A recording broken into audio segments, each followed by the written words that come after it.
Niin, terve. Mä oon Timo Soini tuolta Haukiputalta, eli Oulun vierestä, ja se on yläkoulun rehtori on siellä, ja mä esittelen tämmöistä projektia kuin suomalaisten opettajien holokaustiseminaari Jerusalemissa.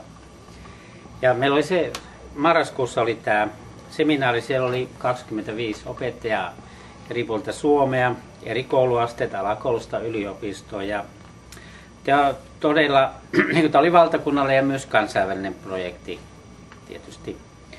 No, vaikuttavuudesta voisi sanoa, että ainakin näiden opettajien kannalta, ja siellä on opettajien kouluttajia ja yliopistojen ihmisiä, niin leviää sitä kautta. Minä tiedänkin esimerkiksi Oulun yliopistossa leviää ainakin sitä kautta. Ja tietysti mitä me opettajat levitämme, me olemme vaikuttavia ihmisiä, niin sehän leviää satoin tuhansiin oppilaisiin tietysti se, mitä me siellä opimme. No, tähän perustuu OPSiin, niin kuin kaikki tiedämme, viime keväänä taisi tulla opetusohjelman muutos, koska, en tiedä saako tätä sanoa, mutta mulla on näin sanottu, että Israel ei usko, että meillä Suomessa opetetaan holokaustia oikein, niin sinne piti lähettää suomalaisia opettajia tähän holokaustiopetukseen. Oppimisympäristönä Jerusalem ja Israel on todella monipuolinen. Israel kolme suuren uskonnon niin kuin alkusia tai sanoisin, siellä ne kohtaavat, ja todella semmoinen mosaikki, mitä ei niin kuin voinut kuvitellakaan.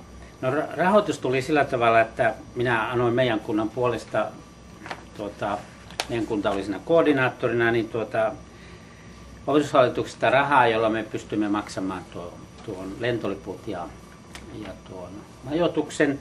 Ja sitten minä luulen, että se loppurahoitus tuli Suomen ja Israelin opetusministeriöiden välityksellä.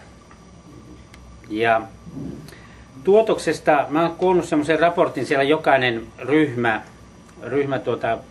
jätti ryhmiin, joka päivä tekivät semmoisen raportin, ne lähetettiin minulle ja mä oon niistä tehnyt semmoisen koosteen.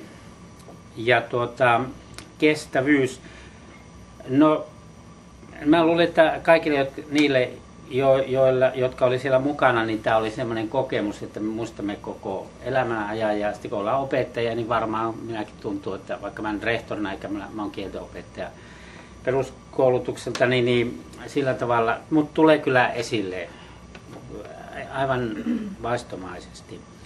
Ja esimerkiksi tänään on vainojen uhrien muistopäivä, että siinä sitä harmi kun mä oon täällä, mä olisin voinut pitää sitä aamuavauksen.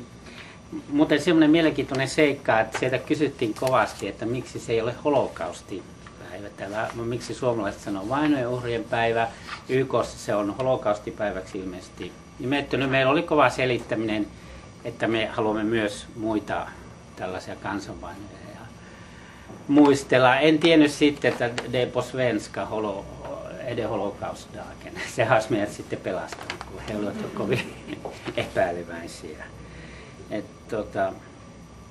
Tosi mielenkiintoinen projekti.